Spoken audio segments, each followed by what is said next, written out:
Hi every one, good evening.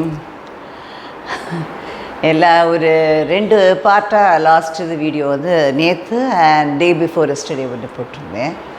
2 பார்ட்டாக. அதுதான் செங்கோட்டையனோட இது. இன்றைக்கி வந்து என்னென்னா, இப்போ ஒரு இது இன்றைக்கி ஒரு நியூஸ் வந்திருந்தது. இந்த மாதிரி ஒரு இன்ஃபர்மேஷன். விஜய், ஆக்டர் விஜய் வந்து டிவிகே லீடர் விஜய் வந்து அவருக்கு ஒய் ஸ்கேல், அதாவது ஒய் செக்மெண்ட் இல்லை ஒய் செக்ஷன் என்னவோ இப்போ நிறைய டேர்ம்ஸ் கொஞ்சம் முன்னாடி இருக்கிற அந்த இங்கிலீஷில் கொஞ்சம் இப்போ வேறு மாதிரி இவங்க சொல்கிறாங்க. அதனால they use in different terms இப்போ கொஞ்சம். அதனால ஒய் ஸ்கேல் இது அந்த செக்ஷனில் வர செக்யூரிட்டி வந்து அவருக்கு சென்ட்ரல் கவர்மெண்ட் இஸ் ப்ரொவைடிங், அது வந்து கொடுக்குறோன்னு சொல்லியிருக்காங்க. அதுக்கு நிறைய பேர் அவங்க ஒப்பீனியன்ஸை சொல்லிகிட்ருக்காங்க. பட் ஒய் ஸ்கேல் அந்த செக்யூரிட்டி ப்ரொவைட் பண்ணுற அளவுக்கு அவருக்கு என்ன த்ரெட் இருக்குங்கிறது தெரியணும்ல, அது என்னங்கிறத சொல்லலை. அதே மாதிரி அவர் வந்து அவங்க ரிக்வெஸ்ட் வச்சாங்களா ஆன் தேர் பார்ட்டிஸ் பிஹாஃப், அவங்க ஏதாவது ரிக்வெஸ்ட் வந்து சப்மிட் பண்ணாங்களா, கேட்டாங்களா இவங்க சென்ட்ரல் கவர்மெண்ட்டுங்கிறதும் தெரியலை. அது இப்போ எதாவது சொல்லியிருக்காங்களாங்கிறது எனக்கு தெரியல. பட் நான் பார்த்த வரைக்கும் அந்த இது வரல ஒன்றும். பட் ஒரு இது வந்திருந்தது, ஆடியோ லீக். அது என்ன ஏதுன்னு தெரில. இவருக்கு சடனாக வந்து ஒரு ப்ரொவைட் பண்ணுறாங்க செக்யூரிட்டி, அதுவும் ஒய் ஸ்கேலில் வந்து ப்ரொவைட் பண்ணுறாங்க. அது அப்போசிஷன் லீடருக்கு, ஒவ்வொரு ஸ்டேட்லேயும் அப்போசிஷன் லீடருக்கு ப்ரொவைட் பண்ணுவாங்க. அந்த இதை வந்து அந்த சேம் இதுலேயே இவருக்கு கொடுக்குறாங்கன்னா இது என்னங்கிறது தெரியல. ஏன்னா ஒரு ஆடியோ லீக்கில் வந்து அவர் மேலே எல்லா இதுலேயும் யூடியூப்பில் வந்து அது என்ன சேனல்லாம் சொல்ல வேண்டாம். பட் நான் பார்த்த வரைக்கும் 2-3 இதில் வந்திருந்தது. ஆடியோவே ஒரு சேனல், டிவி சேனல்லையே வந்து அவங்க போட்டிருந்துருக்காங்க பிறகு அதை எடுத்து வந்திருந்தது. இந்த மாதிரி அவர் மேலே ஒரு த்ரெட் இது, அதாவது எக்ஸை வந்து வீசி ராட்டன் எக்ஸை போட்டு அது இதுன்னு ஒரு நியூஸ் யாரோ பேசுறது. அப்போ அது தானே அந்த கம்ப்ளைண்ட் அவங்க லாட்ஜ் பண்ணாங்களா, இல்லை அந்த கம்ப்ளைண்ட்டுக்கு தான் வந்து இவங்க கம்ப்ளைண்ட் எடுத்துகிட்டு இவங்க வந்து செய்கிறாங்களா என்னங்கிறது எதுவுமே நம்ம பப்ளிக்கு வந்து எந்த ஒரு கிளாரிட்டியும் இல்லாமல் தான் இவங்க செய்வாங்க. இப்போ இவங்க கொடுக்குறத பற்றி ஒன்றும் இல்லை. பட் இன்னும் ஒரு எலெக்ஷன் கூட மீட் பண்ணாத ஒரு 1 இயர், அதுவும் இப்போ செலிப்ரேட் இந்த மந்த் எண்டில் செலிப்ரேட் பண்ண போகிறார் இந்த பார்ட்டியோட இது ஆனிவர்சரி செகண்ட் இது.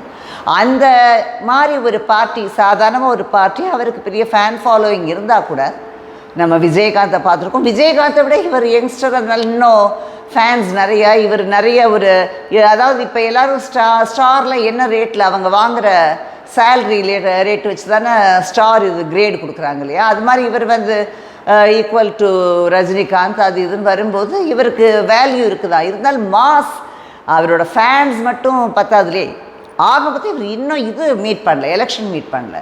இவருக்கு என்ன குவாலிஃபிகேஷன்னு இப்போ வந்து ப்ரொவைட் பண்ணுறாங்க. அப்போ ஏதாவது ஒரு ரீசன் இருக்கணும். அந்த ரீசன் என்னங்கிறது சொல்லணும். ஒரு 2-3 சேனலில் வந்து அந்த கம்ப்ளைண்ட் ஒரு ஆடியோ லீக் மட்டும் எனஃப் ஃபார் ப்ரொவைடிங் இதுவா இவருக்கு.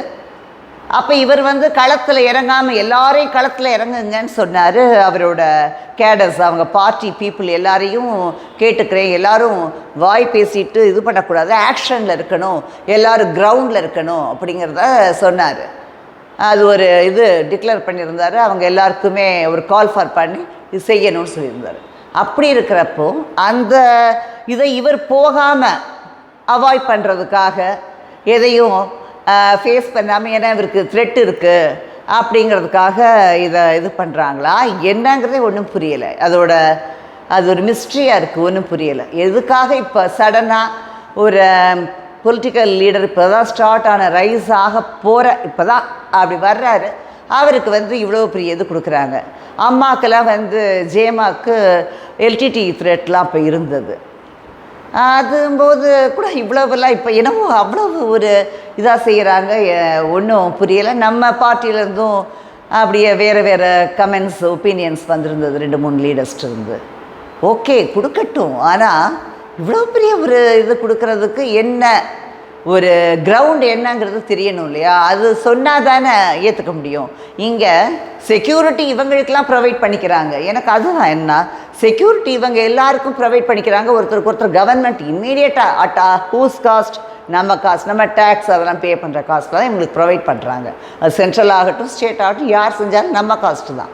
அப்படி இருக்கிறப்ப அதோட என்ன ரீசனுங்கிறத சொல்லணும். அந்த ரீசன் வந்து வேல்யூபிளாக, அந்த ரீசன் வந்து கரெக்டாக லாஜிக்கலாக இருக்காங்கிறது நமக்கு தெரியணும். பப்ளிக்கு நம்ம எல்லாத்தையும் ஏற்றுக்கிறோம் இல்லையா, எதுவும் கேட்குறதில்ல, அதனால் ப்ரொவைட் பண்ணுவாங்க. அப்புறம் செக்யூரிட்டி இவங்களுக்கு மட்டும்தான். நான் ஆல்ரெடி கேட்டிருக்கேன், நம்ம என்ன டெரரிஸ்ட் பூமியா? இங்கே வந்து இப்போ ஒவ்வொரு லீடர்ஸ்க்கு மட்டும் இவ்வளவு ப்ரொவைட் பண்ணுறாங்க, ஆனால் இருக்கிற பப்ளிக் வந்து என்ன செக்யூரிட்டி இருக்குது? ஒன்றும் இல்லை. ஒரு ரேஷ் டிரைவிங் நிறைய இருக்குது. இப்போ வந்து கண்ணா பின்னா கச்சா முச்சான் வண்டியை ஓட்டுறதே, எந்த 2 வீலர் ஆகட்டும் 4 வீலர் ஆகட்டும் கச்சா முச்சான் விடுறாங்க, பயங்கர ரேஷு. அந்த மாதிரி இருக்கிறப்ப எவ்வளோ ஆக்சிடெண்ட்ஸு. ஒன்றும் இல்லை, ஒரு லேடி, அவங்க கொஞ்சம் ஏஜ்டு லேடி வந்து அவங்க ஒரு மீடியன் அந்த டிவைடர் இதாக தான் அங்கே தான் நிற்க முடியும். க்ராஸ் பண்ணுறதுக்கு நடுவில் டிவைடர் போடுறது, அந்த மீடியன் போடுறது அதுதானே, அதோட அங்கே நின்றுக்கிட்டு அப்புறம் எந்த பக்கம் பார்த்து க்ராஸ் பண்ணலாங்கிறது தானே அவங்க இது பண்ணும். அதுக்காக யோஜனை பண்ணுறதுக்காக தான் அது போட்டிருக்காங்க. அங்கே நிற்கிறாங்க, அவங்க மேலே ஒரு கண்ணான்னு விட்டுக்கிட்டு ரேஷாக விட்டுட்டு ஒரு கார்காரன் அந்த லேடியை ஸ்பாட்லேயே அவுட் ஆக்கிட்டாங்க. அந்த மாதிரிலாம் ஒரு ஆக்சிடென்ட் செக்யூரிட்டியே இல்லை. ஏன்னா ஒரு டிரைவிங் இது வந்து ரோடு இதுக்கு வந்து அவங்களுக்கு எப்படி ஒரு ரூல்ஸ் அண்ட் ரெகுலேஷன்ஸ் இல்லை. அவங்க அந்த மாதிரி டிரைவிங் பண்ணுற ரேஷ் டிரைவிங் பண்ணுறது ரேஸா. அஜித் ரேஸ் பண்ணார், இங்கே டெப்டி சிஎம் வந்து உதயாநிதி ரேஸ்லாம் பண்ணாருன்னா எல்லாருமே ரேஸ் ஓட்டுறாங்க காரு. அப்படி ரேஷாக வந்து ஒரு லேடியை அப்படியே ஸ்பாட் அவுட் அந்த லேடி. அது மாதிரி பண்ணுறாங்க. அதுக்கெல்லாம் ஒரு செக்யூரிட்டி இல்லை பீப்புளுக்கு. அதே மாதிரி நான் எல்லாம் அகைன் அண்ட் அகைன் ரிப்பீட்டடாக சொல்கிறது தான், என்ன லேடிஸ்க்கு விமன் செக்யூரிட்டியே இல்லை. ஆனால் இந்த மாதிரி ஒரு டாப் லெவலில் இருக்கிற லேடிஸ்க்கு அவ்வளோ பந்தோபஸ்து அவங்களுக்குலாம். இப்போ சடனாக இவருக்கு இவ்வளோ பெரிய செக்யூரிட்டி கொடுக்கறதுக்கு என்ன பேசிஸில் கொடுக்குறாங்க, on what grounds they are giving ப்ரொவைடிங்கிறது தெரியணும். கொடுக்கட்டும், அவர் ஸ்பெஷலாக அவருக்கே போட்டுக்கலாமே. இவங்க சென்ட்ரல் கவர்மெண்ட் ப்ரொவைட் பண்ணுற அளவுக்கு அவர் இப்போ ஒன்றும் ஒரு ப்ராமினென்ட் லீடர் ஆகலை இல்லையா. ப்ராமினென்ட் லீடருக்கே அவசியம் இல்லைன்னு நினைக்கிறவங்க நம்மலாம். ஏன்னா அப்படி என்ன இவங்களுக்கு செக்யூரிட்டி ப்ரொவைட் பண்ணி அவ்வளவு அவங்களுக்கு சேலரியெல்லாம் கொடுத்து அவங்க எக்கச்சக்கமாக எடுத்துக்கிட்டு வந்து இவங்க பின்னாடியே அவ்வளவு இதில் வர்றது, பேட்ரோல் அது இதுன்னு வர்றதுலாம் ஒரு அனாவசியம்தான். இவருக்கு இவ்வளோ செய்கிறாங்க. ஓகே, அப்புறம் அவரோட இன்னொரு இதையும் நான் லாஸ்ட் டைமே சொல்லலான்னு பார்த்தேன், but somehow I forgot that. அது என்ன, இவர் விஜய், ஆக்டர் விஜய் வந்து 67, 77 அப்படிங்கிறத சொல்லியிருந்தார் இல்லையா. அதாவது அப்போ ஒரு ரெவல்யூஷன் நடந்தது, 67 ஒரு ரெவல்யூஷன் நடந்தது, அப்புறம் 77 ஒரு ரெவல்யூஷன் நடந்தது.